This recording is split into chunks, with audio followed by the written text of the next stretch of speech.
신원식 국방부 장관의 독도 영유권 분쟁 발언을 둘러싸고 논란이 일고 있는데요. 지난해 개인 SNS뿐만 아니라 국회 국방위에서도 관련 발언을 한 것으로 나타났습니다.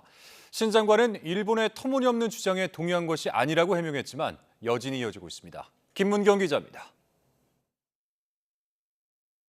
신원식 국방부 장관이 국민의힘 의원 시절이던 지난해 3월 개인 SNS에 한일 간의 독도 영유권 분쟁이 있는 건 사실이라는 글을 올렸습니다. 논란이 확산하자 관련 글을 비공개 처리했는데 글을 올린 날 국회 국방위에서도 같은 발언을 한 것으로 나타났습니다. 지금의 적은 북한이지 일본이 아니라는 취지의 말을 이어간 겁니다. 한일 간의 과거사 그리고 독도 영유권 분쟁이 있는 건 사실입니다.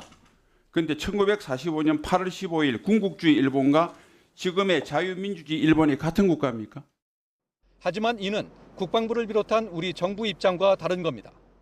그래서 분쟁 의원님께서 가능성이 지적해 주시는 부분은 있겠죠. 그리고 또 분쟁 가능성이 있는 것이 그동안 일본은 군사력이 약화했는데 지금 방위백서에도 그 안보 전략서에서도 이걸 기록을 해서 작게라든가 군사력을 증강하고 있고. 의원님께서 독도에 대해서 분쟁 가능성을 지적하는 것 자체가 독도는 분쟁 지역이 아니다, 분쟁은 없다고 하는 대한민국의 독도와 관련된 기본 입장을 저해할 수 있다는 점 때문에 저희가 이 부분을 상당히 신중하게 접근하고 있다. 이 점도 덧붙여서 설명드리겠습니다.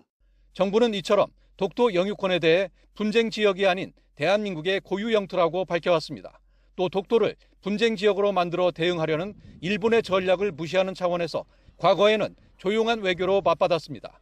신 장관은 일본의 터무니없는 주장에 동의한 것이 아니라고 해명했지만 독도 분쟁 지역 발언 자체가 우려를 사는 이유도 여기에 있습니다.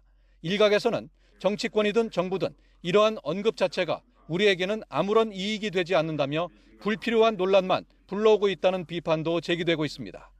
YTN 김문경입니다.